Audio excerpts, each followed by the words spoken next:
probably around the same day that I got there.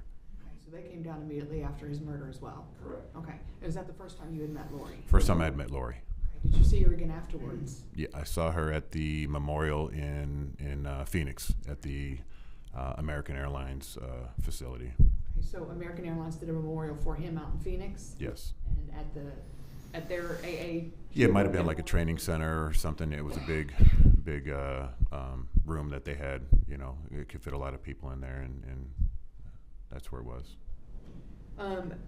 Was some of his work people there? Yeah, several of his work. A lot of his work people were there. A lot of Jennifer's old coworkers, friends, family. A lot of people there. Ed Weber, was he there? Ed was there. And who was Ed to Jamie? Ed was Jamie's boss at the time of his death. Okay, and Ed was supposed to be here for this, but he's just had surgery. Is that correct? Correct. Just coming out of surgery. Yep.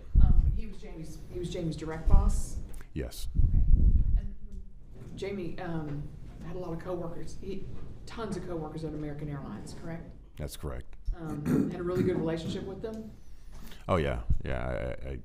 I think they all loved him. Okay. And about how many employees did he supervise? If I remember correctly, I believe it was about 50 or so in Phoenix, and I believe when he got his promotion, and the main reason why he moved to Dallas was I think he oversaw about 300 employees out here in Dallas. Okay.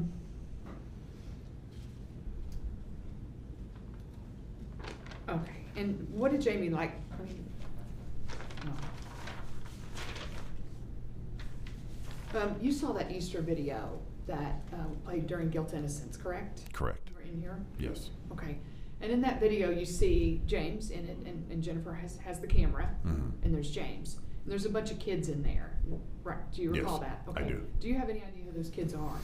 I believe some, if not all of them, were like neighbor kids. I think Jamie's neighbor in Dallas would foster kids, and I think that a lot of those kids were, from next door or, within the neighborhood for sure. Okay.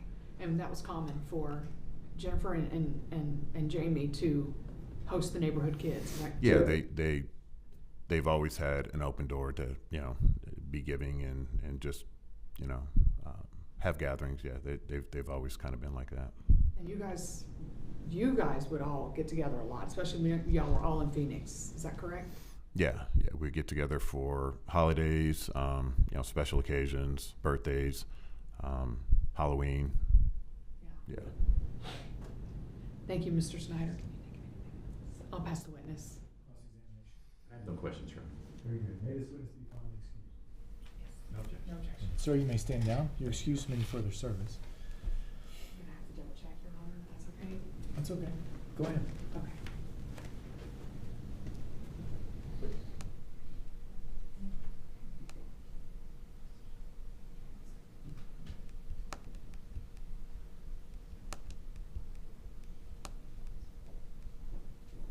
May we approach, Your Honor? Sure.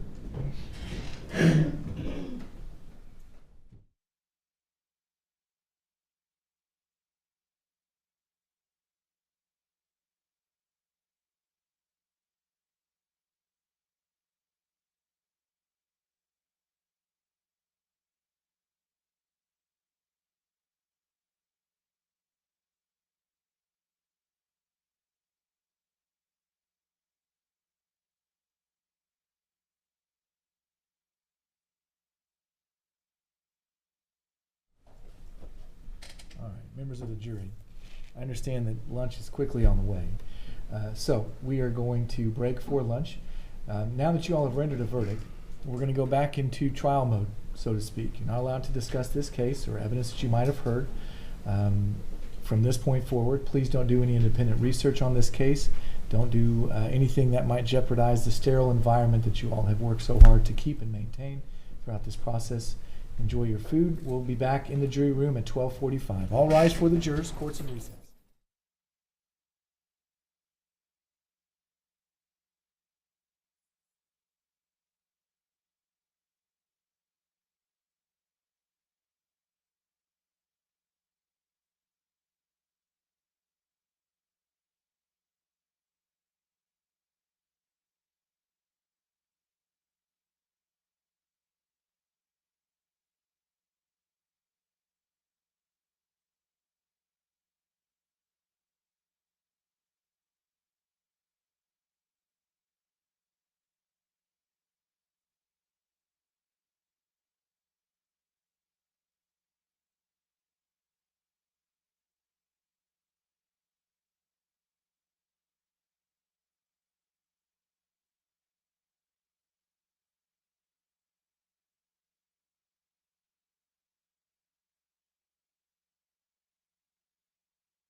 Thank you, Sheriff. Y'all may be seated. Ms. Mitchell, call your next witness, please.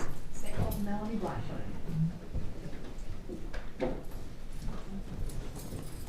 Good afternoon. Before you have a seat, could you please turn, face me, and raise your right hand?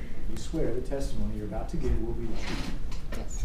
Please have a seat. You respond to the questions from Ms. Mitchell, perhaps also Mr. Sanchez to your left. You may proceed whenever you're ready.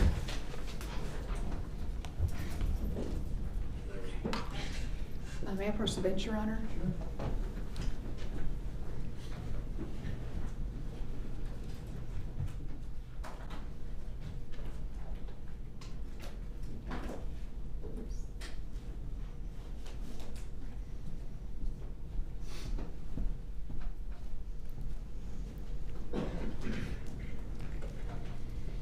Kelly, I'm sorry, Kelly. You're Kelly. Melanie. Sorry about that. I was gonna say something to you, Kelly. Melanie, can you please state your name for the record and spell your last name, spell your whole name? Okay, it's Melanie, Melony. Last name Blackburn, Blackburn. And Ms. Blackburn, up on the screen, that's James Faith Jr., is that correct? That is. Okay, and how did you know him? First, he was my boss. He was my director before COVID. We had some reorgs, and then he moved to a different group, but still kept in contact with me. Second, he was a mentor and a friend. All right, how long did you know Ms. James? And since the time of our merger, when they moved to Dallas, that's when he became my director, and our group moved under him. But even after he was not your direct supervisor, y'all still kept in touch? Right, we did keep in touch. I actually talked to him the Thursday, the week prior, before he was murdered. Okay, and what were you guys talking about? He called just to check in on me. We were all locked down at American, and he knew that was probably driving me crazy.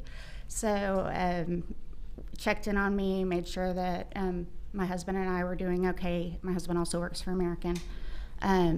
Making sure we're okay, making sure that I was taking care of myself, along with all the work that we were doing to try to prepare for that new world that we were living in. Okay. Yeah.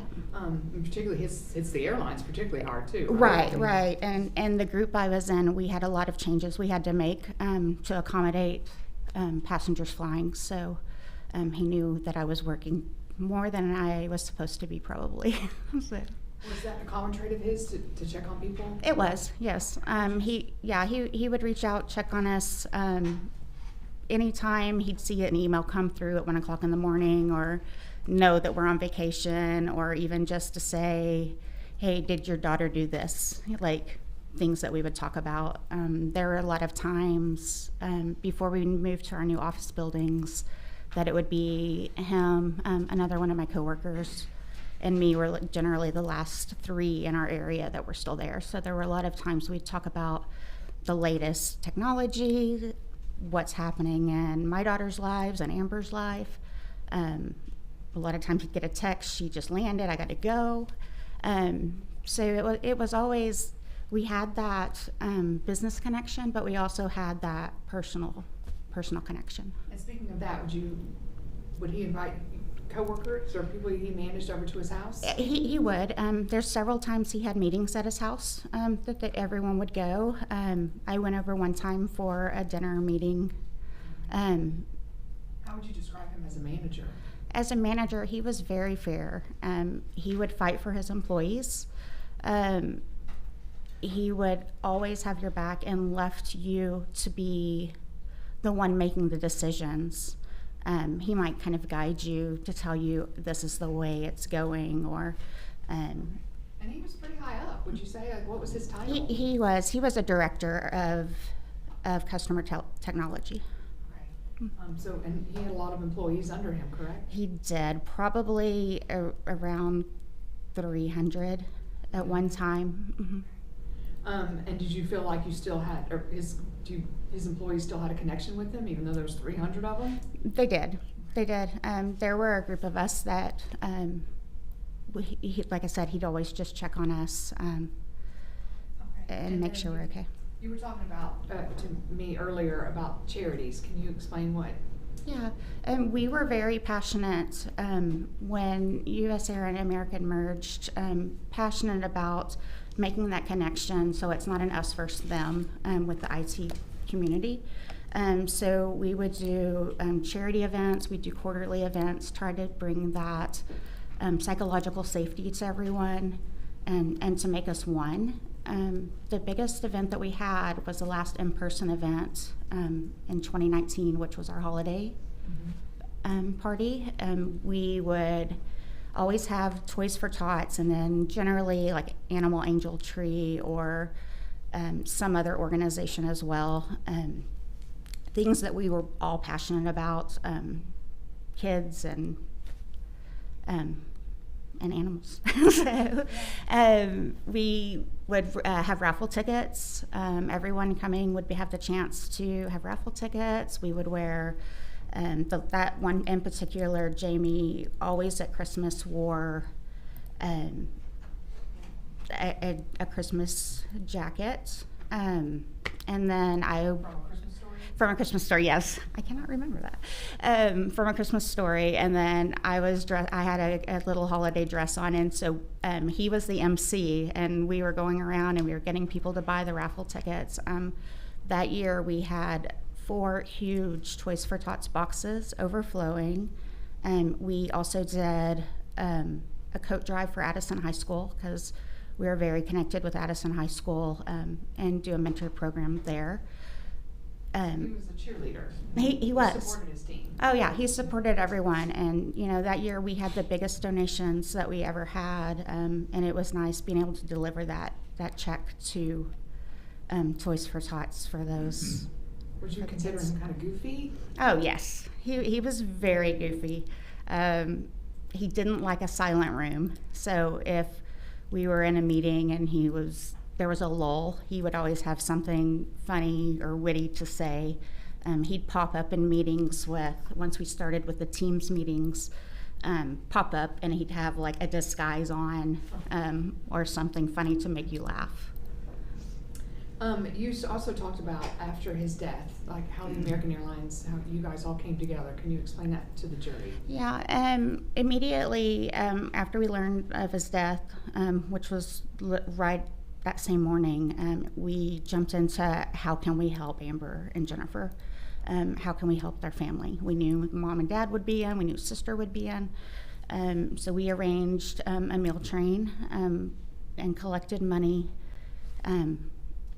Well, we didn't arrange the meal train. We collected the money to donate to the meal train. So we were able to donate a week's worth of meals for the family, along with donating to the GoFundMe and other things. I think you also said there was just like sort of a chat too. Mm-hmm. This We do. Hundreds of employees were. We created a Teams channel chat, and it's pages and pages of just memories from people who have moved on from our group, just saying nothing but wonderful things about him and his mentorship. I know several of you and your coworkers have reached out to me to say how We did. they wanted to speak on him. Yes. Did he have any, just really quick, anything particular hobbies or any particular memory that you have of him that stands out? He loved the Green Bay Packers. Even had, like I said, he had the Christmas Story jacket. He had a Green Bay Packers jacket he wore with his jersey. He loved to cook. He loved sharing his knowledge on the latest technologies with you. He really loved life and loved to travel, and he loved Amber. Thank you so much, Ms. Blackburn. I appreciate you being here. Thank I'll you. pass the witness. I have no questions, Your Honor. Alright. And you may be finally excused. Please be careful of any of the wires. Call your next witness, please. At this time, you're on to the state rests. Thank you, Ms. Mitchell. Mr. Sanchez, what says the defense? Oh, Bill Howe?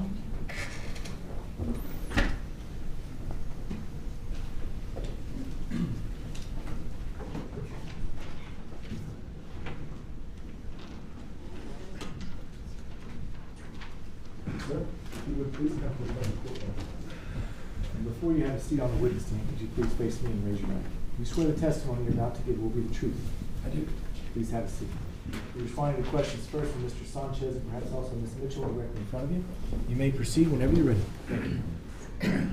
Sir, can you please state your full name for the record? My name is Philip Stephen Heil. That's Philip Stevenheil.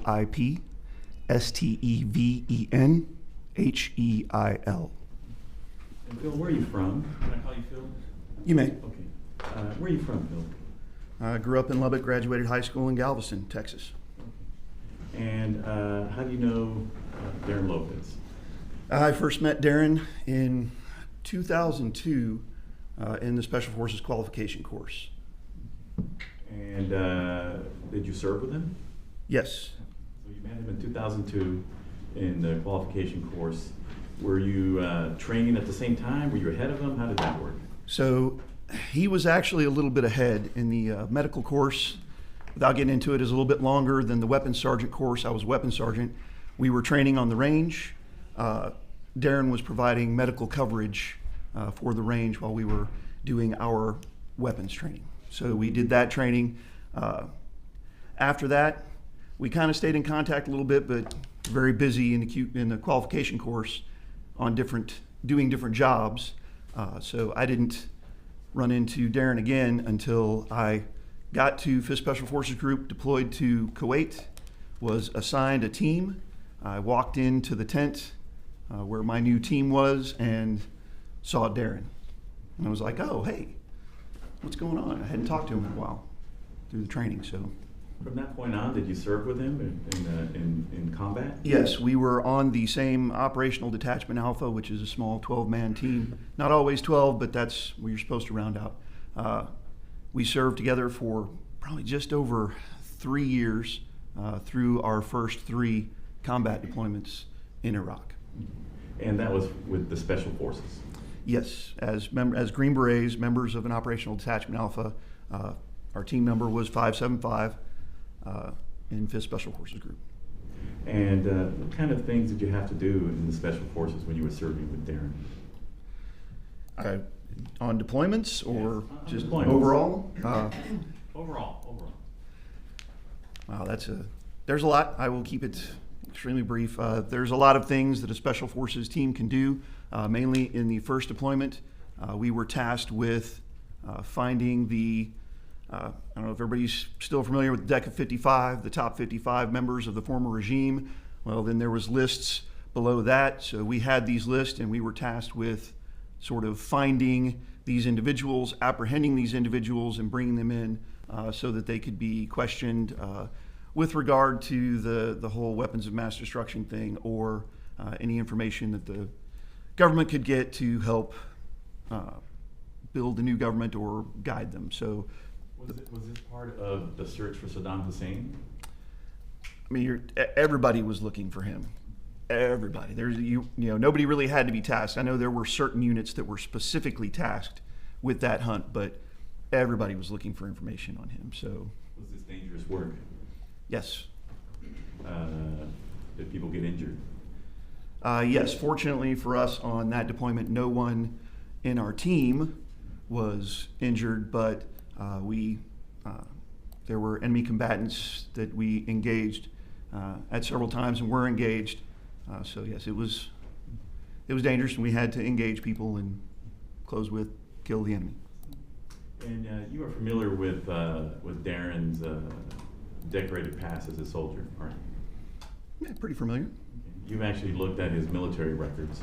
Yes. In order to be able to explain to the jury, to the jury, the awards he received as a Special Forces soldier. Right, just to kind of refresh the memory a little bit, because it doesn't quite work as well as it used to, but just to get some of the dates and things together. But yeah. Let me show you Defendant's Exhibit number 8. Does it look familiar to you? Yes, And you had an opportunity to look at them before you testified, correct? correct.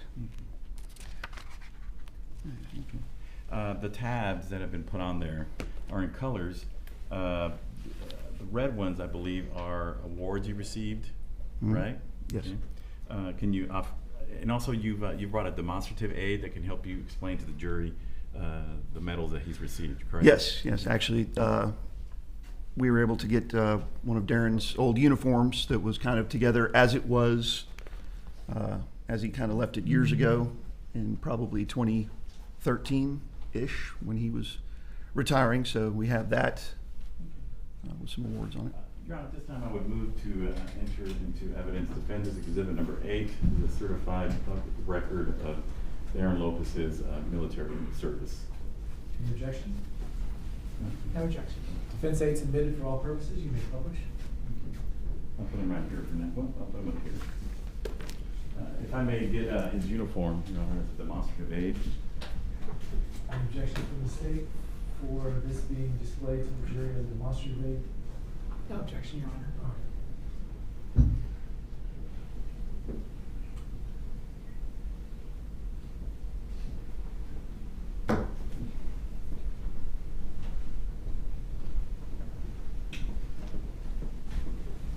Maybe we can put it in the chair. Can everybody see it in the chair?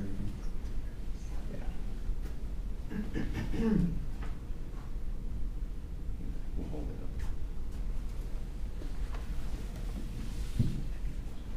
Now, this is his actual uniform. Yes, sir. Okay, and who had saved this? Did Darrin's have it in his possession? Where'd you get it from? Do you remember? So I believe it was recovered by some friends out of his house. Okay. Can you briefly describe for the jury what the medals are on that uniform, if you can? Yeah, briefly. Basically, there are a number of awards you can get for different things. I guess some of the main ones would be the Bronze Star for service, and there's 2 awards. You see a little appurtenance there denoting another award. His Purple Heart that he got in the dual VBID, or Vehicle Improvised Explosive Device Explosion. Then you see a Meritorious Service Medal, and I say medals, these are just the ribbons that represent the medals, because we don't always wear the medals. Let me just stop you there. So for example, this is the Purple Heart medal that he received when he was blown up in that explosion, correct? Correct.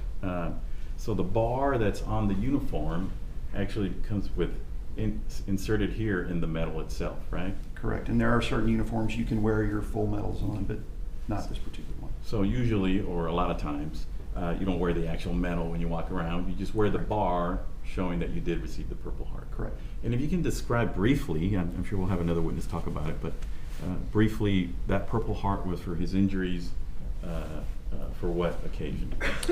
So that was in 2005, in September. We were preparing for a mission that night. 2 of our vehicles we had to work on, and we wanted to take them out just right outside. We were stationed on an Army base. We had our own little section in back, but we had to take the vehicles out, make sure they were running good, before we went out on a mission that night. So Darrin, Nate, another medic of ours, Greg Underwood, and John Terrell were the 4 guys that just took the vehicles out of the front gate, went out for a little bit, maybe 600, 700 meters down the road, and they were going to turn around and come back. When they got out there, there were 2 dump trucks that were stopped on the side of the road. There were some Iraqi police there, a lot of people screaming, coming up to the trucks and the guys saying, "Hey, these trucks are stolen. You need to, can you help out? Can you do something?" So our guys were there and decided to help investigate this. So they started moving in. At that point, like I said, we were still back on the base. So things go on. We hear a very loud explosion. It rattled the base, rattled our tents. We go outside, look, you can see the smoke plume rising in the sky.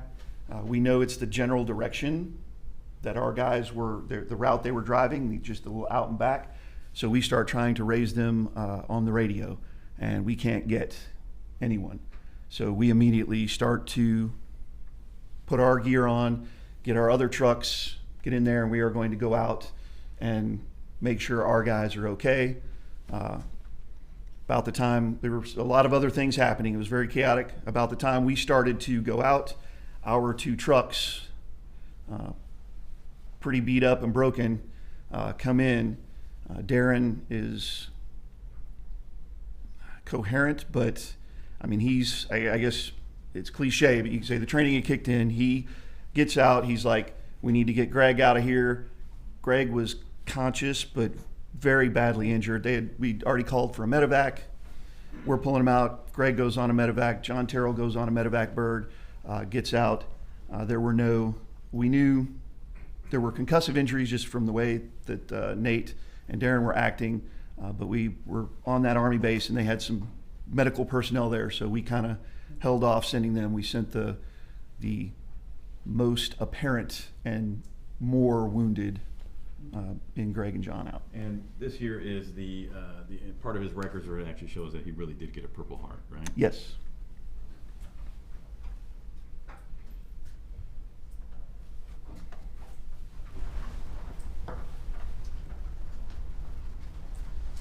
You yourself were able to provide us with some pictures of the aftermath of that explosion. Was it you that provided those pictures? Yes, it was.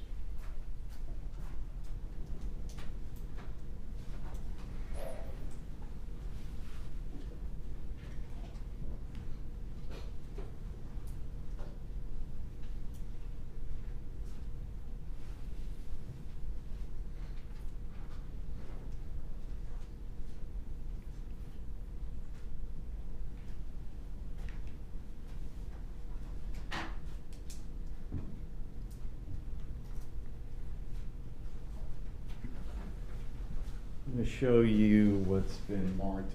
These are going to be a little bit of hours. I'm going to call them out. Defendant's exhibit number 14, 15, 16, 17, 18, 19, 20, 21, 22, and 26, and 27. Oh, I'm sorry, and 28.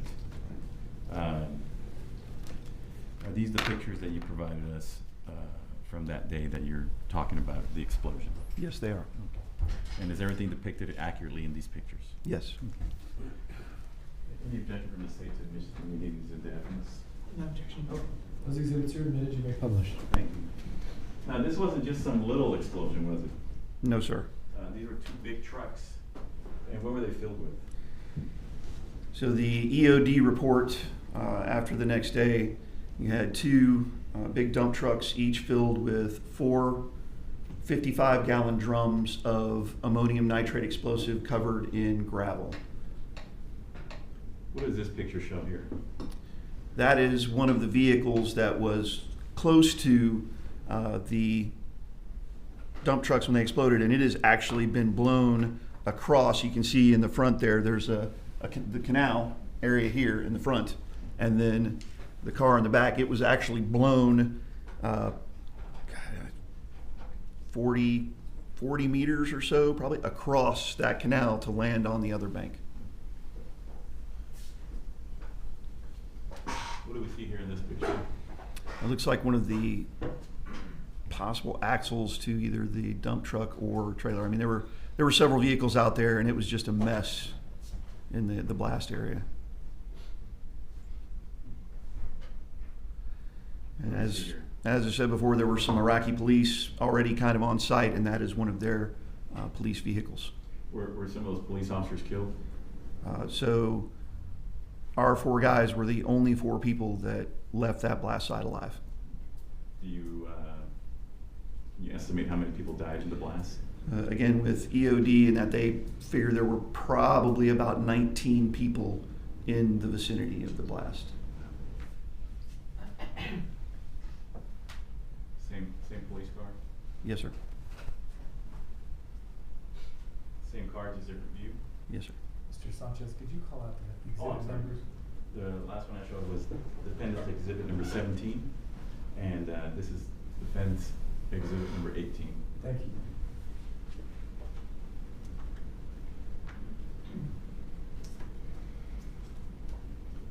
Defense exhibit number 21. What do we see there? That looks like some of what was left of one of the dump trucks. So this was a full dump truck Yes. before the blast. Yes, before the blast.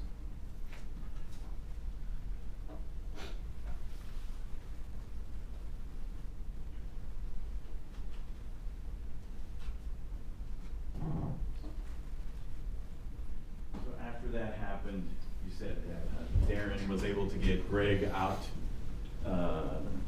safely? Yes, well, he actually had to resuscitate Greg. Greg was non-responsive after the blast when Darrin came to, so Darrin had to restart breathing, restart heart, get him in the truck, and then the four of them were able to get back. John had a lot of shrapnel wounds, but was still able to move, whereas Greg was not. So Darrin had to resuscitate him. So you also pointed out earlier the gold star that he received. Do you know what that was for? Which one? The Bronze Star? I'm sorry, the Bronze Star. The Bronze Star, right. The Bronze Star, and then with the second award, those were given for exemplary service during a couple of deployments. I think one was the first deployment, and then one was on the third deployment. So they're typically given for exemplary service for a particular period of time. So on the records here, where there's a yellow tab, that's for the evidence from the military that he did in fact receive a Bronze Star medal, correct? Correct.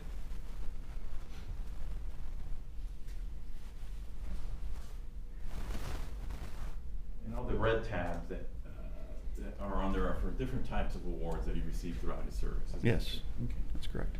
The beret that's attached to the uniform, is that something you all wear all the time in your service? Or?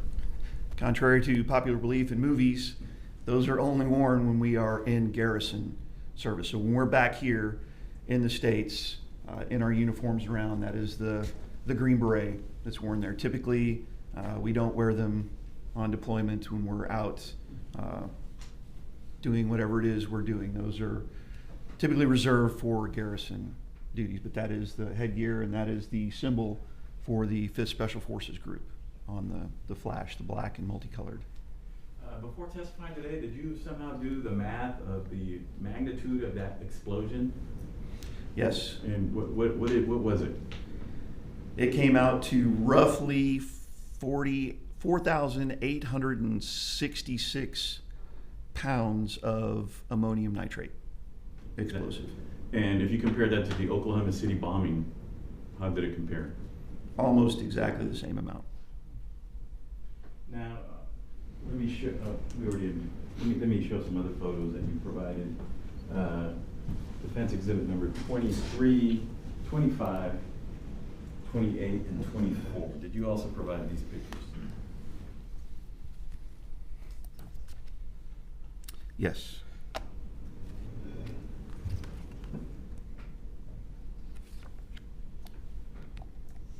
I think all but maybe that one. Any objection to these pictures?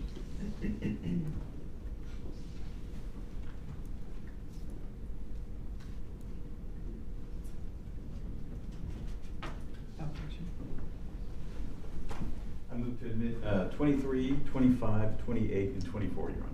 Any objections? No objection. They're admitted, you may publish. Defense exhibit number 23, is that Darrin in that picture? That is. And who are the individuals that are around him?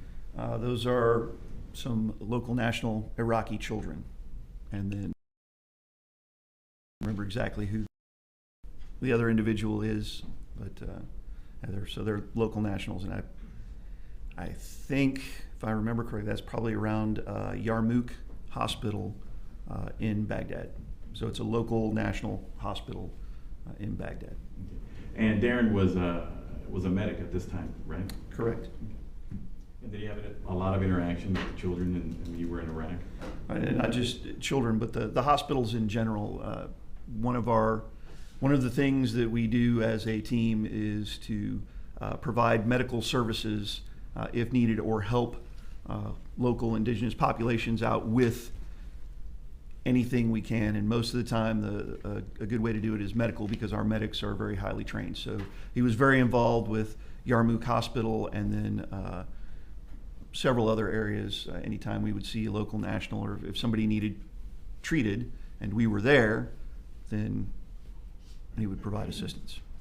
Defense exhibit number 28, that's him treating one of your comrades?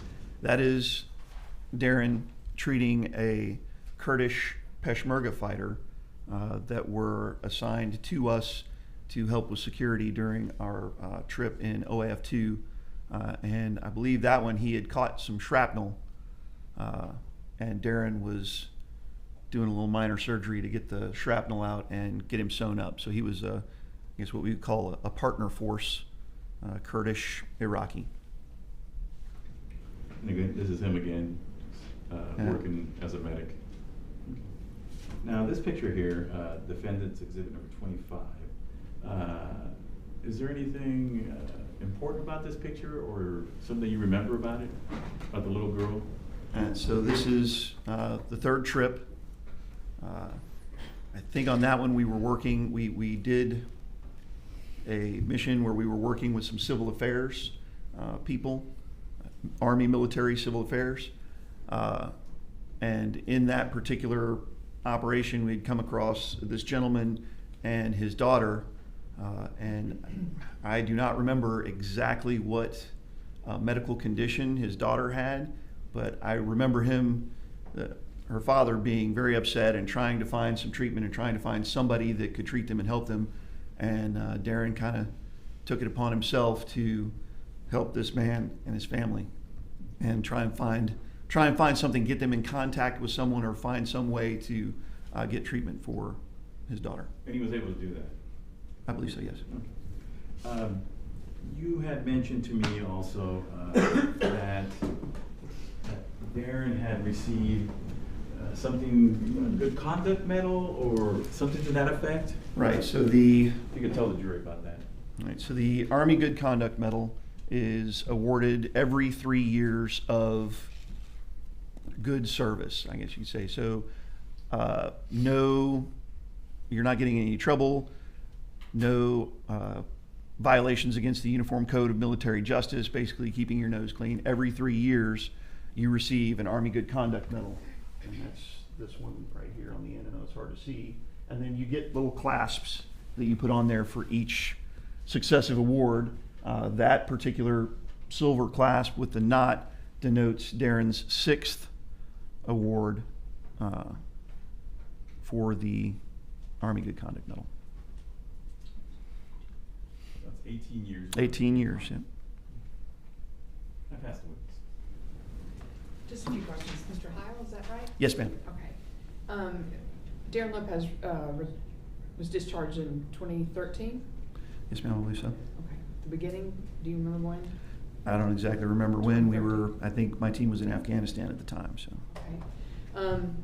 And just to be clear, I mean, there's thousands of service people who have gone through explosions before. You're correct. And thousands of service people who have also been discharged disabled as well, correct? You're correct. Nothing further? I'm not.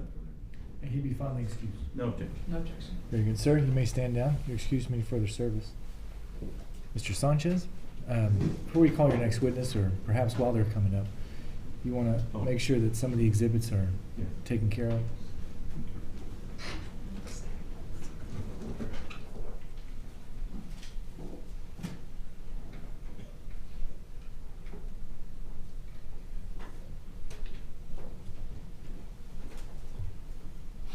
I believe I've handed back the pictures to the court.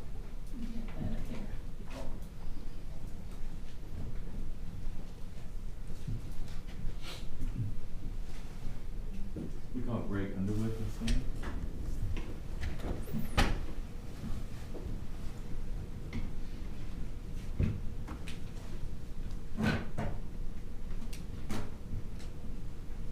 Good afternoon.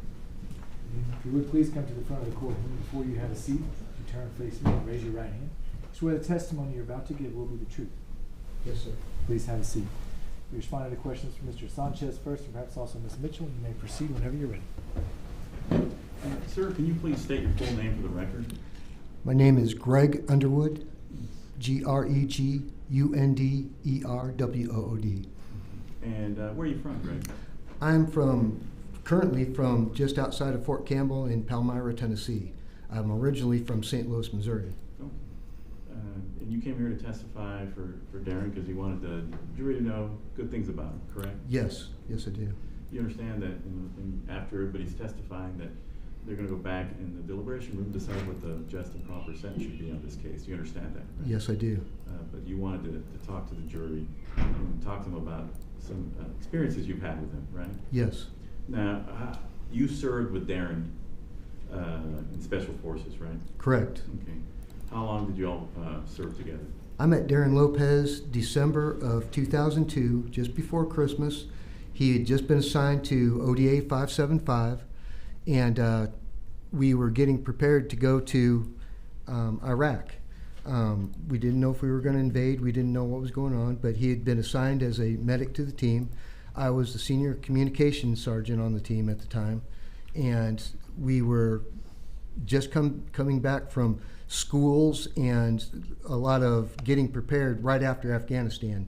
We'd been in Afghanistan up until April of that year, came back and got prepared, and we were refitting and outfitting to get ready to go in January to Iraq, or we were going to pre-position in Kuwait.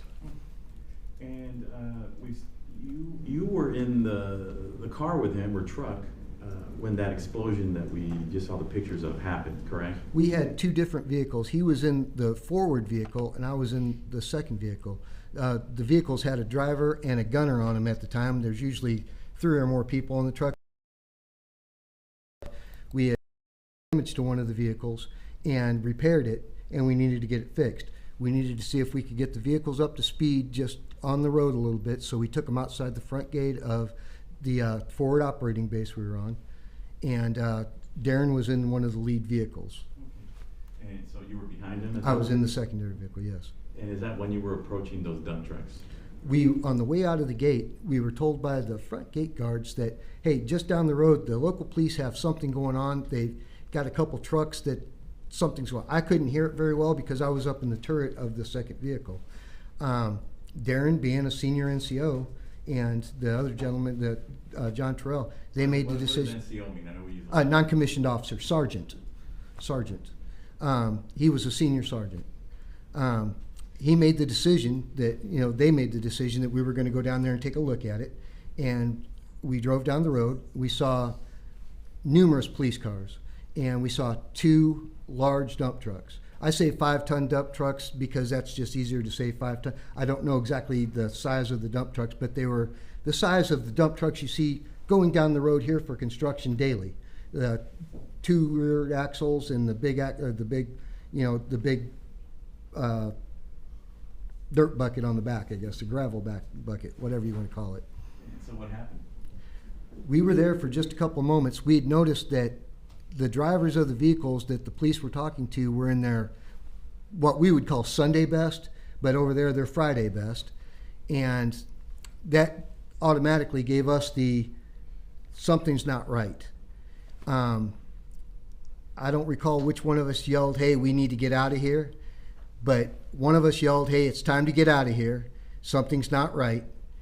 Darrin and John were at the front vehicle, and about that time, there was a dump truck that was within just a couple of meters of them exploded. I was probably 50 to maybe 70 feet back, maybe a little bit less, but somewhere in there. But I could see the plume of everything going up. I immediately ducked down. I felt debris and everything coming down on me. The next thing, I stood up, I spun my gun around because it was time to pull out. My driver, Nate Coker, was in the truck or getting to the truck, and that's the last thing I can remember. And that's the last thing I truly have focus on for almost a month. But what I've heard from those 3 gentlemen that were there and everybody else that was there afterwards on the forward operating base, my team and other people, I was killed in that explosion. I was struck by metal and debris, split the helmet off my head. Darrin and Nate got a hold of me. I was not breathing. I had no heartbeat. Darrin proceeded to put a tube down my throat, as he's trained, start pumping my chest till my heart started beating. And apparently he was having some trouble with that. I wasn't coming straight to. Sometime in there were artillery rounds that came in from our local FOB. They had heard the shock of the explosion, and they thought that it was a launch towards them. They heard the shock, it knocked things down. They thought somebody had rocketed them, and that was where the rocket went off. They had, think it's, Let me slow you sure, down there. sure. So, there's an explosion. Yes. You're dead. I'm got for somewhere between 3 and 6 minutes that nobody had a clock, nobody was taking time, somewhere in that time frame, 3 to 6 minutes. And while he's trying to save your life, more bombs are coming in, but it's because the military thought they. Friendly fire thought Right. that they were taking out a blast site that was attacking them at the time. And then so what happened after that? Darrin and Nate got me back into the truck. Darrin stayed with me while Nate was driving and kept making sure that I was okay. I'd come to it right there as these things start coming in, maybe the shock of the noise or whatever, but Darrin actually got my heart started. I was conscious, but I wasn't fully adherent to anything. So they took me back to the FOB and medevaced me out to Baghdad and then on to Landstuhl, Germany. So you owe. I owe Your that life. man my life. I owe that man my life 10 times over. And there's been times that we have stood together with near-death experiences on more than just that occasion. Neither one of us were wounded in those occasions because of the grace of God, but that man has stood next to me while artillery went off right above our head. Guns were fired with bullets passing by our head on God knows how many occasions. I've seen him save foreign troops that were just laying on the side that were being overlooked by other U.S. personnel, the other regular military units. They were taking care of U.S. soldiers first. Darrin ran a chest tube in a man that I saw later on in the day during the first deployment in Baghdad on our first couple of days there, that had he not put that chest tube in him, he would not have lived. He would have been dead.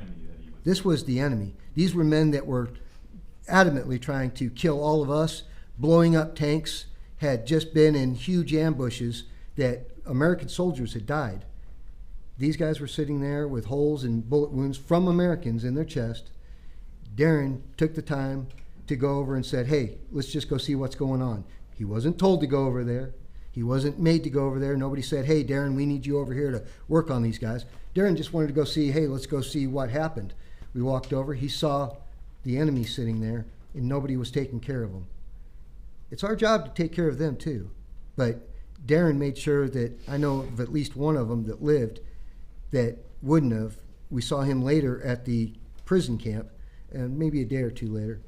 He was up walking around, and he thanked us for his life. Thanked Darrin specifically for his life.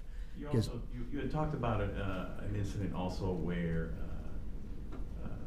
a lady in a house or somebody was trying to shoot you all.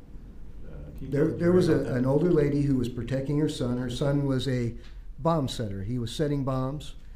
We went into the house. We were trying to get through some double doors inside the house. The lady at some point picked up her son's AK and was firing through the door. Missed our heads by inches. I mean, literally, if any of us had just turned our heads, some of us wouldn't be here. The lady, her son got the AK and proceeded to start shooting towards the door on his way out, blew her elbow off, literally shot her elbow off. We didn't see this happen, but when we went through the door,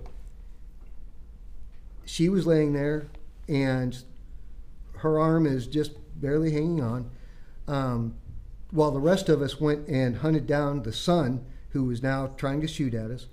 Darrin stopped and made sure that that woman lived, because she was bleeding out right there, not just a little bit. She was gonna expire. The blood was on its way out.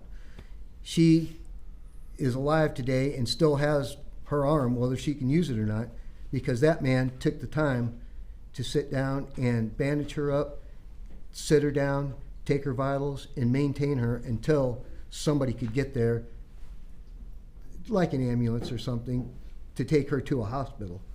And while the rest of us were doing our jobs of, hunting down these guys, that's what Darrin's priority was. His priority was to make sure that he took care of the people who were injured. And as a result of the blast, where he brought you back to life, did that lead to you having to leave the military? I ended up being medically boarded. I retired in 2010. It took a few years for my recovery and for everything. I also have PTSD with a brain injury. I had broken bones. Yes, I ended up having to leave. Cross-examination. Yes, thank you. Mr. Underwood, just a few questions? Yes, So, yeah, as you just described, you were seriously injured in that explosion that day, yes, where they showed the photos, correct? correct. All right. And Mr. Lopez, he was trained as a medic, and it sounds like he did his job in the military. Did a very That was good- his job, correct? He also helped, I mean, there were times that if. It's just a yes or no question, yes, Mr. yes, he Underwood. did. Sure. He did his job, okay. And how long were you in there total in the military? I was in the Army for 24 years. In the Army for 24 years, okay. And you also suffer from PTSD and TBI, is that correct? Correct. All right. And you guys have remained friends since both of you have left the military? Say again? You and he have remained friends since both of you have Absolutely, left the military? yes. Okay. Thank you, Mr. Underwood, appreciate it. No further questions. So she asked you, he was just doing his job, but he also went above and beyond that, didn't he? He would take care of the family members. We'd have little flus, little aches and pains. Sometimes a dog might be not feeling good. He was our, hey, Darrin, what's going on here? You know, what do you think? What's your opinion? Kind of like an advice nurse before we would go to the doctor or the emergency room and to find out, you know, what's wrong with my dog? Do you think it's something? No, just give him some charcoal, or, you know, it's just stomach, or, you know, I don't think it's the flu. I think she's got a cold for one of my daughters. And that really helped out a lot because we knew that we didn't always have to be worried about something. We had somebody to call that wasn't just somebody I worked with. This was my close friend. This was my brother that I could call, and he was like a member of our family. And it was like having a son-in-law or a brother that's a doctor or a nurse. I forgot to ask you, did you said you stayed in contact with him up until he was arrested? Up until he was arrested, just before he was arrested, in that December of 2001, I think it was, or yeah, 2001. We had breakfast, and we tried to go to breakfast. He had been very distant for a while, but 2001 he was trying to get back with us. So there was a time where, after he came back from deployment, that you know, 2019 maybe. 2019. I'm sorry, 2001. That whole time with COVID and everything, just Right, 2019 to 2020, Right. around that time. right. 2020. Yeah. You all would try to meet earlier, you know, earlier in time. You know, we'd try to get together often, but closer to 2020, he started to withdraw a bit from the group. He was very withdrawn, especially right after he got out. There were a lot of little things that happened. I can't recall all of them because there were so many little things that just happened. And we had a lot of things, like our buddy Don had committed suicide, and those things that really made it so that a lot of us withdrew, but he was a little bit more withdrawn. Where I talked to my buddy Donovan and Phil, Darrin was more secluded. He put himself more into the stay out of our lives kind of thing, where we tried to call him all the time, but he just really stayed withdrawn. Pass the witness. Nothing further. May this witness be finally excused. No objection, Chair. Very good. Sir, you may stand down. Mr. Sanchez? You call Donovan Garland to the stand.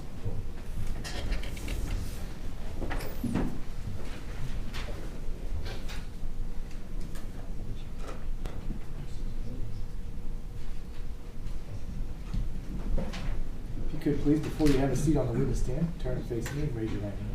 Swear the testimony you're about to give will be the truth. I do. Please have a seat. Just want any questions first from Mr. Sanchez and then Mr. Mitchell. You may proceed whenever you're ready. Thank you. Sir, can you please state your full name for the record? And my name is Donovan Garland, Donovon, Garland. And where are you from, Donovan?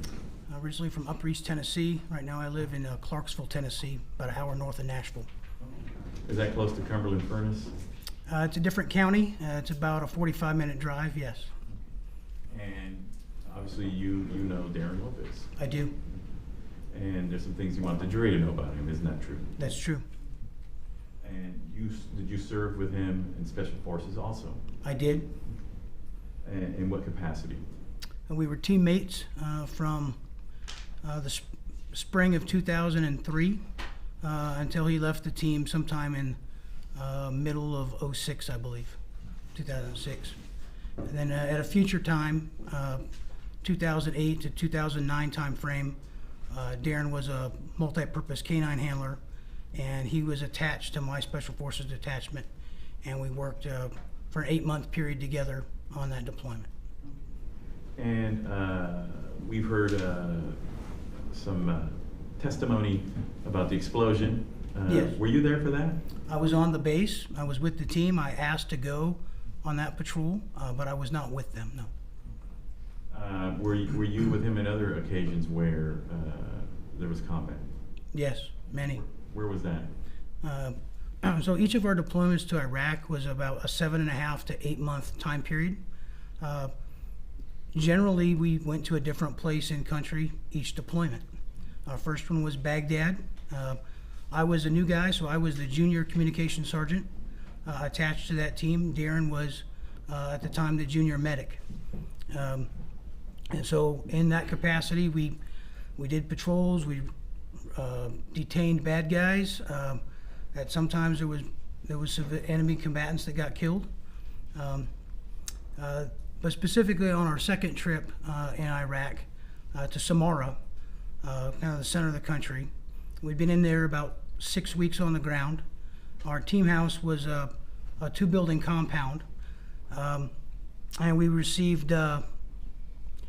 We became attacked on the 18th of June, about 7:30 in the evening. The compound was isolated by vehicles that blocked off the road. We started receiving small arms fire, indirect fire, and RPG fire. We had Peshmerga in one building, our guys in another building. At that time, our detachment was 8 of 12 guys.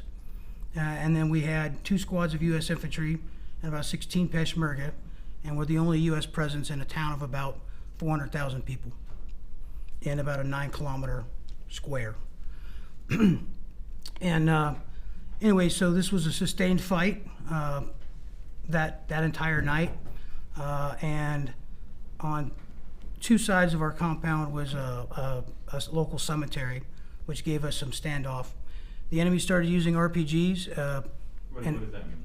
a rocket-propelled grenade, and they were using them as an indirect fire, kind of lobbing them up because our positions were on the rooftops. And they got lucky, and I had an RPG round, air burst. I was in a sandbag bunker with a Peshmerga crew and a machine gun, and the shrapnel from that RPG round hit me in the back of the head. It knocked me down, took a chunk out of my ear, and I was bleeding. I tried self-aid. I wasn't unconscious, but the team leader launched Darrin as the medic. I met them down in a stairwell. We went to our little aid station. He treated me, and he put seven stitches in my head and a heavy dose of morphine. That fight continued for another 36 hours. It was done by the second night. Our team was accredited with killing over 200 enemy combatants in that cemetery. At the end of... Let me stop you there. Okay. So you all were in a position where you couldn't leave. Correct. The enemy, were they attacking you from both sides? 3 sides. 3 sides. Yes.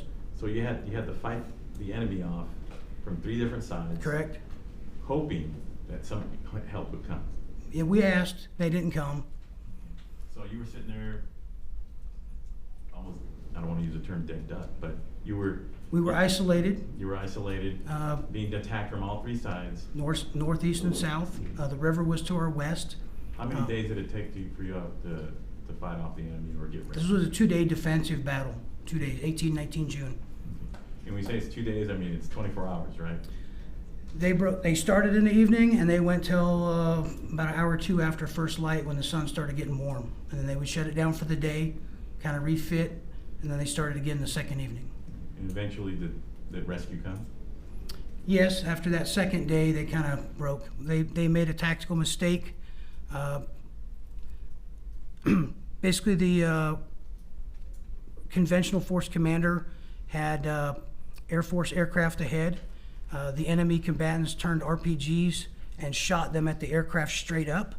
The aircraft electronics registered the RPG as surface-to-air missiles, okay, which allowed the pilots of the airplanes, it changed the rules of engagement for them, and so they could do gun runs on the enemy in town.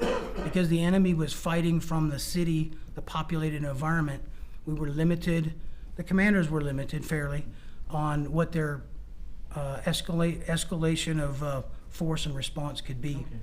Yeah. But during that time, he helped you with the shrapnel? Yeah, The he back sewed there? me back up, yes. Now, you know, the state saying, well, he's just doing his job. Is that what it meant to you, just him doing his job? No, it's far beyond that, far beyond that. Let me show you a, something that you sent me regarding Darrin. Is this what, did you send me this magazine that you sent me? Yeah, Special Operations Medical Journal, yes. Okay, and he was featured on the cover of that, right? Yes, He's just doing his job, right? doing his job, yeah. Right. At this point, I would ask to admit defendant exhibit number 30. No objections. It's admitted for all purposes. You may publish. So they featured him in this magazine on the cover. Correct. For going above and beyond his job. Correct.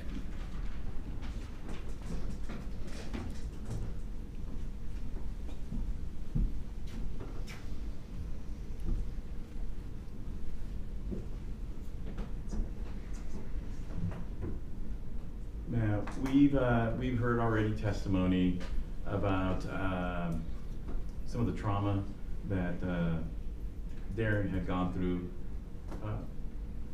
post-service, correct? Yes. You had talked about a situation where, was it a friend of yours or somebody that was a house invasion? Yes, Were you present for that? I was not present for that, no. Was Darrin present for that? Yes, he was. Okay. And just briefly remind the jury what that was about.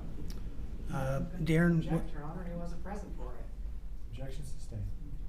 Well, the jury's already heard about it. Well, did you talk to him about it afterwards? Him being who? Mr. Did Donovan talk to Darrin about it? no, I did not. Did he ever share his feelings about it? No, he did not.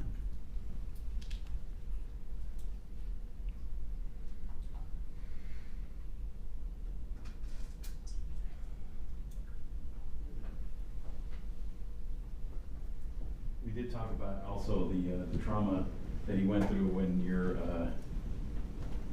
friend and service member, Donald Stutzman? Stutzman, yes. Stutzman. Now, earlier in closing arguments, I think the name Donovan Garland Yes. was named as the person who committed suicide. Right. That's you. That's Donovan. Yes. So you're here. But this is a copy of the Memorial flyer. memorial flyer, and you brought that because you wanted the jury to see that, right? Yes. At this time, I would ask to admit defendant's exhibit number 29.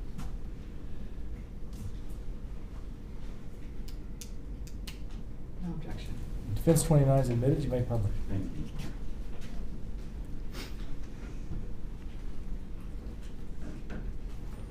Who is the person in this picture in defense exhibit number 29? That's Donald Stutzman, our former teammate. We served together, me being Darrin, myself, Greg, Phil, and Donald Stutzman, served on ODA 575 for those first 3 deployments to Iraq. How did did he die by suicide? He did. Okay. And how did that affect Darrin? Do you know? Greatly. Darrin at the time was in group as one of the canine handlers, and Darrin's daughters and Donald Stutzman's daughters were close, and so Darrin and his wife Rebecca, in an unofficial capacity, served as the unit's casualty assistance officers helping the family go through that hard time. I pass the witness. Ms. Mitchell, I have no questions for this witness, Your Honor. may he be finally excused. Yes. Very good. Sir, you may stand down. Please watch your step. Thank you. Call your next witness, please. Summer Nelson.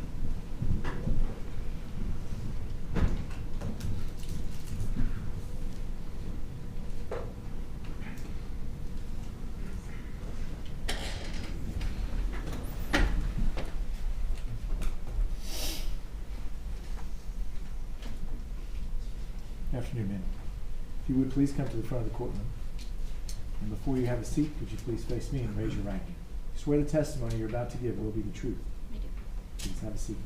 We respond to any questions first from Mr. Sanchez, perhaps also Ms. Mitchell in front of you. You may proceed whenever you're ready. Ma'am, can you please state your full name for the record, please? My name is Summer Nelson. And where are you from? Where did you come from? I came from South Carolina. I'm originally from Arizona, but my family lives in Tennessee, and that's home. If you mind pulling the microphone a little closer to you, you have a soft voice. Sorry. But you live right now in South Carolina. I do. And you flew in to be here today to be able to tell the jury about your father, right? I did. So is Darrin your biological father? He is not my biological father. Do you consider him your father anyways? He is the only father I've ever had. When did Darrin come into your life? When I was 7. Do you remember him coming into your life? I do. I remember my mom bringing home this guy who I thought was the biggest nerd I'd ever seen in my life. And how did that go, him being in your life? You know, at first I was a little, I don't know who this person is, but eventually he became my father. Was he involved in your life? Absolutely. He was gone a lot, right? He was. But when he would come home, would he get involved? My dad was very involved in my life when he was home. He'd help me with school. He would when I was a cheerleader, he would come out and he would be the biggest cheerleader for me and my team. He had special shirts made for him, my younger sisters. I mean, he was very supportive of me wanting to do sports and be a cheerleader. Did he nourish your love for school? He did. In what way? Anytime that I would have to, write essays or anything for school, he would, be there. And if I had any problems, he would, make sure that I felt good and that he felt good about my schoolwork. And I was very prideful with my school. I took it very seriously. He gave me books to read. He really nourished my love for reading. I'm still an avid reader. It's a way that I escape. Books that he gave me were very important to me. He just, a lot of my personality and a lot of the things that I have taken, he's really nurtured and been a part of. Now, there came a time when he finally came back on disability. Did you have interactions with him at that point? I did. You had mentioned that there was a time when you started to see a bit of a spiraling in him. Is that correct? Correct. And he had to do something with a dog. Is that true? I would say that, yeah, that's true. Explain to the jury what that was. My father spent the second half of his deployments as a dog handler. He would be attached to different teams, and he was given a dog that was trained and given to him to go in and do all the things, basically. I called her my little war dog when she was sent home with him. What was the name of the dog? Her name was Ezra. Ezra. Mm-hmm. So this dog was with him in Iraq? She was with him in Iraq for the last 3 deployments, and when he was home, she was with him. So when he retired, the dog was also retired? It took a little longer for them to officially release her from the military, but yes, she was retired as well. As a matter of fact, Ezra had a higher rank than Darrin, right? She did. She has her own award plaques. She has a Purple Heart too, right? She does. Or she had a Purple Heart. She did. Do you still does anybody still have that those awards for Ezra? I'm not sure. How did you see the effect of Ezra affecting Darrin? My father was devastated when he lost his dog. She was his only really constant for those last 3 years that he was, or 3 deployments. You know, she was with him with every event. They were a team. As a matter of fact, even when you mentioned the story when you went to Disneyland. Right. Not me. I did not go to Disneyland with them because I was a grown-up and out of the house and could not get myself there. But they would go, my family would go to Disneyland, or Disney World, sorry, pretty much every year. And he took that dog with him in her little tactical vest and her Mickey Mouse ears. So that's when you first saw the beginning of his downward spiral. When did it get worse? Was it when your mom left? At the time I was traveling out of state, I was hearing a lot of things from back home. When I would come home, my dad really preferred that I stayed with my aunt. It was almost I would come to the property to pick him up for us to go to lunch or something, and he would be at the top of the property, and this is acres up, waiting for me because I don't know if he didn't want me to go down into the house or whatnot, but he just was. I wasn't even able to come into the house anymore. And were you concerned for him? I was very concerned for my father. And then that was after your mom left.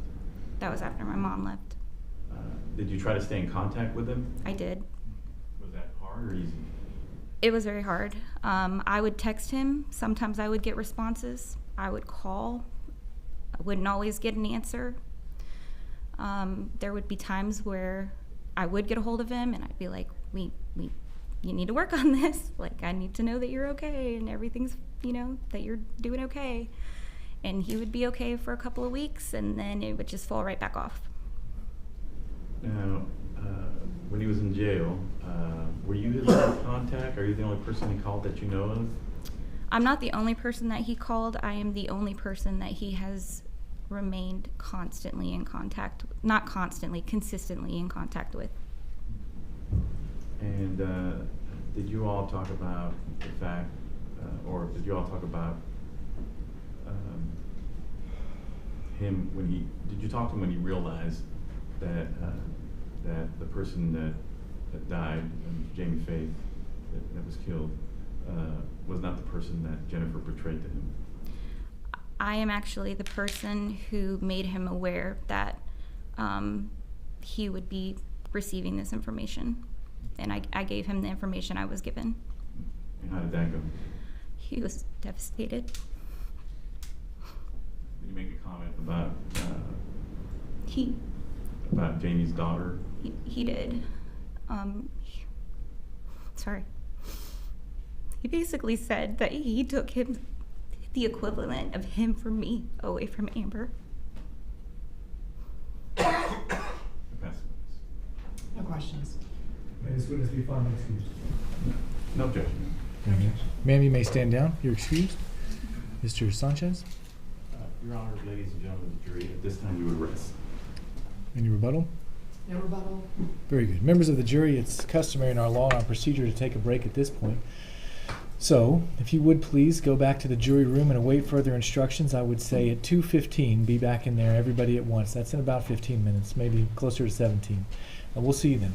All rise for the jurors. Please don't discuss the case and please don't do any independent research.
Ms. Simmons?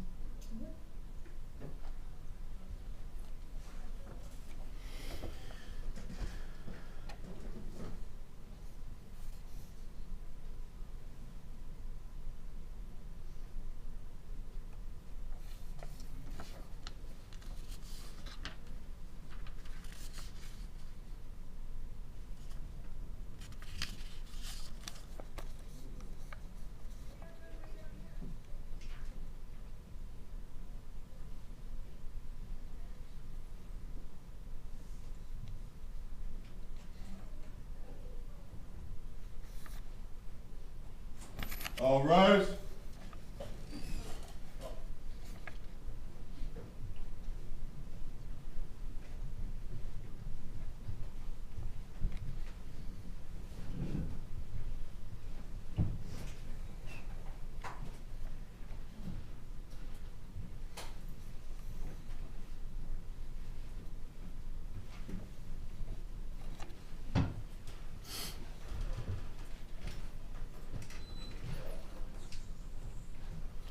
Thank you, Sheriff. Y'all may be seated. Both sides have rested and closed, members of the jury. And as I mentioned at the beginning of this trial, the law is very much a procedure. Same procedure is going to apply in this phase that did in the previous phase. There is law that is applicable to the punishment phase that I'm going to read to you and also give to you in the form of another jury charge. And just like in the guilty or not guilty phase, it has all of the law necessary to enable you to reach a verdict on punishment, and there is a verdict form as the last page. It's 3 pages plus the verdict form, so it's not quite as long. The law does require that I read it to you, and I will do so now. State of Texas versus Darrin Lopez, cause number F2175024 in the 292nd Judicial District Court right here in Dallas County, Texas. Court's charge to the jury. Members of the jury, the defendant, Darrin Lopez, has been found guilty by you of the offense of murder. This court has received and accepted your verdict of guilty, and you will no longer concern yourselves with the innocence or guilt of the defendant. You shall now limit your deliberations under the law and the evidence in this case to the question of punishment, which it is now your duty to assess. Punishment authorized for the offense of murder is imprisonment in the institutional division the Texas Department of Criminal Justice for life or for a term of not more than 99 years nor less than 5 years. In addition thereto, a fine may be assessed not to exceed $10,000. You are instructed that in assessing the defendant's punishment, you may take into consideration all facts and evidence admitted before you in the full trial of this case and the law as submitted to you in this charge and the charge heretofore given to you by the court. You are instructed that if there is any testimony before you in this charge regarding the defendant having committed offenses or bad acts other than the offense of which you have found the defendant guilty, you may not consider such evidence unless you find and believe beyond a reasonable doubt that the defendant committed such offenses or bad acts, if any. The burden is upon the prosecution to prove such extraneous offenses or bad acts beyond a reasonable doubt. Prosecution's proof must exclude all reasonable doubt concerning the extraneous offense or bad act, page 2. Therefore, if you find and believe beyond a reasonable doubt that the defendant committed an extraneous offense or bad act, then you may consider such evidence in assessing the defendant's punishment. If you do not so find, or you have a reasonable doubt as to whether the defendant committed an extraneous offense or bad act, then you may not consider such evidence, if any, in assessing punishment. You are instructed that the defendant may testify in his own behalf if he elects to do so, but if he does not do so, that fact cannot be taken as a circumstance against him, nor prejudice him in any way. The defendant has elected not to testify in the punishment phase of this trial, and you are instructed that you cannot and must not refer to or allude to that fact throughout your deliberations or take into consideration for any purpose whatsoever as a circumstance against the defendant. The length of time for which a defendant is imprisoned may be reduced by the award of parole. Under the law applicable in this case, if the defendant is sentenced to a term of imprisonment, the defendant will not become eligible for parole until the actual time served equals 1/2 of the sentence imposed, or 30 years, whichever is less. Eligibility for parole does not guarantee that parole will be granted. It cannot accurately be predicted how the parole law might be applied to this defendant if sentenced to a term of imprisonment, because the application of that law will depend on decisions made by parole authorities. You may consider the existence of the parole law. You are not to consider the manner in which the parole law may be applied to this particular defendant. You are instructed that in determining the punishment in this case, you are not to discuss among yourselves how long the defendant will be required to serve any sentence you decide to impose. Such matters come within the exclusive jurisdiction of the Board of Pardons and Paroles and are no concern of yours. You are further instructed that your verdict must be unanimous and shall be arrived at by due deliberation and not by drawing lots or any other method of chance, nor shall you add any combination of figures and divide the answer thereto. Page 3. You are the exclusive judges of the facts proved, of the credibility of the witnesses, and of the weight to be given to their testimony, but you are bound to receive the law from the court, which is herein given you, and be governed thereby. When you have reached a unanimous verdict, the presiding juror shall fill in and sign the verdict form that conforms to your verdict, and then announce to the officer who has you in charge that you have reached a verdict, signed by me, again, Honorable Brandon Birmingham, the presiding judge, the 292nd Judicial District Court, right here in Dallas County, Texas.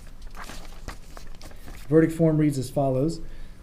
We, the jury, having previously found the defendant, Darrin Lopez, guilty of murder as charged in the indictment, unanimously assess the punishment of the defendant at confinement in Texas Department of Criminal Justice for a term of blank, either 5 to 99 years or life, and a fine of blank dollars, 0 to 10,000. And there's a spot for the presiding juror to sign and print his or her name, I guess her name. Now, or once that conforms to your unanimous verdict, it is my understanding that the state is going to waive their right to open this, which leads me to the Honorable Juan Sanchez on behalf of Darrin Lopez. Sir, this is your jury. You may proceed whenever you're ready. Thank you, Your Honor. May it please the court, counsel.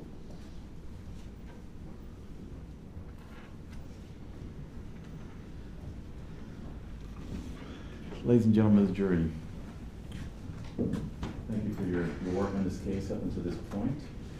We're not going to quarrel with your verdict because that's not your job now, or our job is to quarrel with your verdict. It's our job to point out to you things that you should consider when deciding what the proper sentence should be in this case. And for Darrin Lopez again, and especially now, this decision really needs to be based on your own individual moral assessment, not only of the case and of what you found him guilty of, but of also Darrin Lopez and when you look at his whole life. Okay.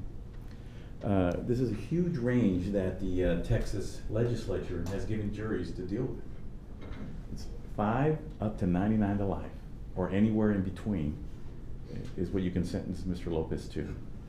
And when you're doing that, you have to look at everything that you heard of in the first part of the trial, all the evidence you heard, all the witnesses that testified in front of you. But now you can look back all the way to the life that Mr. Darrin Lopez had and decide whether it's redeemable, whether he did anything good in his life that you would consider in deciding what the proper sentence should be. You can look at all that, because before you were just, like the state had said in jury selection, you only looked at a snapshot, just what happened on October 9th of 2021. That's all you're going to be looking at when you're in the first part of the trial. But now you get to look at everything. You get to look, everything is open for you to look at and consider. And when you do that, you have to do it with serious consideration. We all said that during jury selection that you would consider mitigating evidence, which is what we get to do at this point in the trial. If the state had anything bad they wanted to present against Mr. Lopez, anything other than what you found him guilty to, they had a right to do it. So don't get back there and think for some reason, hey, does he have a record we don't know about? Did he do something else that didn't have process? Because there isn't any, okay? Because if there was, these fine prosecutors would have brought it to you. I'm sure they would have. So don't get back there and say to yourself, you know what, is there something we don't know? You've heard it all, okay? And so when you're doing that, you have to look at evidence relevant to a person's character, record, or circumstance of the offense, which you can still take into consideration, which might serve as a basis for a lesser sentence than you usually would give. And when we talk about mitigation, it's not an excuse. It's whatever you decide it's to be. It's an explanation as to how Mr. Lopez got here. No one's saying these are excuses for his actions. You're saying this is the world he was living in. This is a context in which it happened, and this is the condition he was in, based on his whole life that now you consider and that you've heard about. And what do you have in front of you? You have the fact that Mr. Lopez grew up in a military family, and that he served in the military faithfully and honorably. Not only did he serve and did his job, he went above and beyond that. And that's why we thought it was important for you to see the military awards that he had received. A Purple Heart, which represents him giving a part of his body for the country and all of us who sit here today. That's what the Purple Heart is. The Bronze Star, which is not an easy thing to get. And all those red tabs in those records indicate an award that he received for going above and beyond, not just doing his job. They don't give awards for doing your job. They give awards and commendations and medals for people who do more than what it's asked of them, that sacrifice themselves more than other people. And that's what he did. His friends from the Special Forces took a week out of their time to be here, to stand with him. They traveled from far away, as did his daughter. That itself should tell you and be worth something to you as a jury when considering it. When people are willing to take time out of their lives to come tell you something good about their friend, their comrade, or their father, that means that that person has some redeemable value still left in them. And I think you saw that when you were sitting here listening to the evidence. Another thing you can consider are the circumstances of the offense. We don't know at this point, we don't really know what you believed, other than you decided that the state had proven their case beyond a reasonable doubt, and that you rejected the defense of another.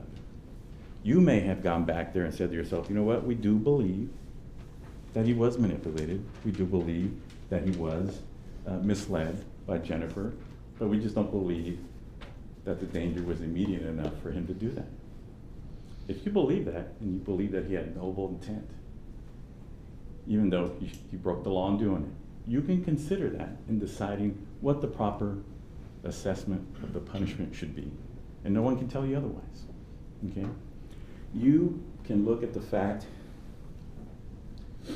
and take into consideration his good conduct in the military and his good conduct even before he was in the military. Again, I remind you, even if he was a juvenile, if he would have shoplifted a stick of gum, the state could have brought that to you. So because they didn't, you know for a fact he had never done anything wrong in his life up until this tragic day. And he's going to be punished for it. He knows he's going to prison. But what we're asking you to do is consider the proper sentence based on what you heard here today. He was a good father to Summer. Summer came here and told you about it. Even though she wasn't his biological daughter, he treated her as his actual daughter. He was involved in his daughter's lives. He was the cheer dad. He was all those things until he went to the military and he was damaged. You can take into consideration the fact that he was injured in service to the country. There's nobody that can tell you otherwise. And we're asking you to take that consideration because I think the evidence showed you that that was a factor in this case. So the same way it was an aggravating factor as far as him leading to the death of Jamie Faith, is also a factor in explaining, in mitigation, why we're here. You can take into consideration the fact that he did save lives. Mr. Underwood, who testified here today, is here today and sitting in this courtroom because of him. And that's something important. I mean, how many of us in our lives can actually say we've done something like that? That has to help in some way in your consideration of what the proper sentence should be. Take into consideration that he not only took care of his comrades, he took care of people who were trying to kill him. I don't know if I would ever be able to do something like that, but he did. Again, going above and beyond what was expected of him.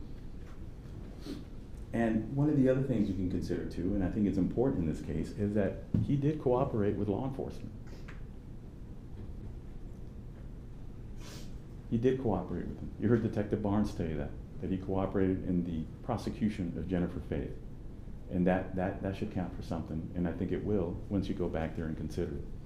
So, just, I'm going to remind you of a few things and talk to you about some things that when you're back there, the law never requires a certain verdict. You get to decide. I know the state may come up ask for a certain number or the maximum, but it's up to you, not them, not us. And the law never requires a certain sentence. You get to decide based on the evidence you've heard and based on the mitigation that you've heard what the proper sentence should be. And no one can tell you that you can't do that. There's no automatic sentences. It must be the result of meaningful deliberation. That means you all need to go back there and really talk about it, because this is probably the most important decision you've made in your life now. How long you sentence a man to prison? And you really have to talk about everything you've heard, not only in the first part of the trial, but in the second part of the trial, and discuss it. And then make a decision based on your individual moral assessment of what you've heard. And if you get to a point where you say, this is what I think the proper sentence should be, and somebody else disagrees with you and says, well, I think it needs to be this. You're crazy. This is what it should be. You get to stand your ground. No one can make you change your vote. You can allow yourself to be talked into a different view. You can deliberate. That's what deliberation means, is that you talk to each other. But sometimes you can get to the point where, you know what, this is what I believe, and I'm going to stick to it. And you all told me during jury selection that that's something that you can do, and that's what we're asking you to do. And you base it, again, on your own individual personal view of the case. You're not to assess a sentence based on chance or averaging. It's in the jury selection. And what that means basically is you can't say, I want this number, I want this number. Let's just meet in the middle. You can meet in the middle, but only if you really believe that that's what the proper sentence should be. Does that make sense? That's why that's in the jury charge, because we just can't be flipping coins back there. Thank you, Your Honor. And all 12 jurors must agree on the actual number of years. You all have to vote as a group, but also as an individual, and it has to be unanimous.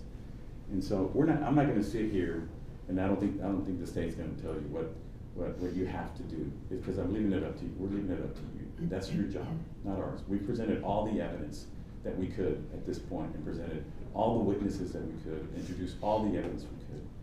So it's going to be your job to decide what's proper in this case, and we ask you to take into consideration Mr. Lopez's service, his years of good conduct, his years of being a good family man, being a good father, and we ask you to take that into consideration and make that decision that you can live with when you leave this courthouse. I know you all are reasonable people, and you're going to take this decision serious, and we're looking forward to hear what your sentence should be. Thank you. Thank you, Mr. Sanchez. Court recognizes the Honorable Brandon Mitchell on behalf of the state. Ma'am, this is your jury. You may proceed whenever you're ready. Thank you. May it please the court, counsel. Well, first of all, let's make it clear. I mean, any cooperation came after he got caught, months after, when he was caught. It is terrifying that he planned and pulled off this murder without any basis in reason or an investigation. That he was that quick to plan a murder, drive 10 hours, and go and shoot this man. It is terrifying that he did this to this man he has never met in person. It is terrifying that he laid in wait, anticipating, and pulled it off in a public street at 7:30 a.m. when people are taking their kids to school and going off to work. But he didn't care about that. He cared about Jennifer Faith. It is astonishing the speed that he pulled off that execution, and astonishing how he drove back home, back to his life, back to Jen, back to the relationship, back to everyday grocery store shopping, back to doing what all of us do, back to ordering sex toys for him and Jennifer, back to all of that. No remorse. No remorse. In fact, they don't talk about it. It's just done. Now it's us. It is astonishing how he was on the group text with Jen and Rob and Jeremy and all of her friends and family. And he's inserted in and starts acting like he's one of the group. He's now with Jennifer, and they're going to be together. Ladies and gentlemen, with your verdict, you will not be saying anything about how you don't support the troops, or you don't think they do a fantastic job, because they all do. You are saying nothing about that. You're saying nothing about the fact that when he was in the military, he evidently did his job well. There are a lot of people who go through, unfortunately, service members who go through explosions, and a lot of servicemen and women who are discharged with disability, who don't go and execute a man. I want you to take that into consideration when you're assessing a sentence.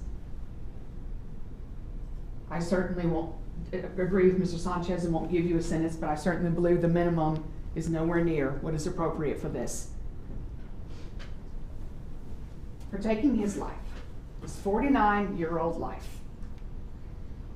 And this man didn't have a chance to fight for it. He couldn't even treat him like a man. He was just here and then he was gone, leaving his friends and family, his family devastated, his co-workers missing him. I want you to think about Jamie Faith. And I know you'll do the right thing, and I really appreciate your time and attention. Thank you. Thank you, Ms. Mitchell. Members of the jury, you'll retire to consider your verdict. The same rules apply about asking for evidence. We'll send those exhibits that were admitted in both phases of this trial back to you for your consideration unless they were admitted for record purposes. And the alternates will be in the same place they were before. Court's in recess pending the verdict. All rise for the jury.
So you have all the evidence.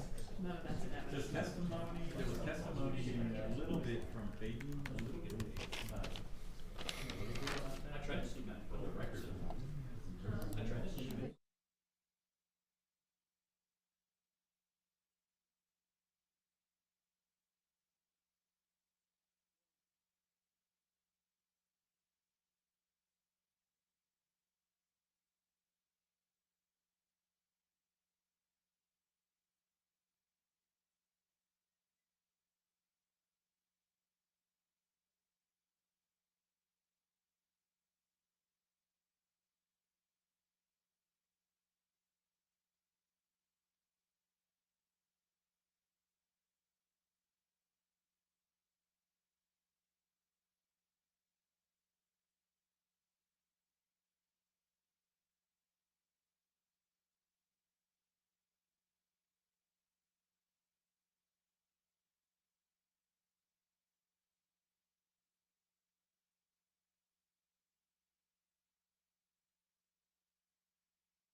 Jury. Both sides present. Mr. Lopez is present.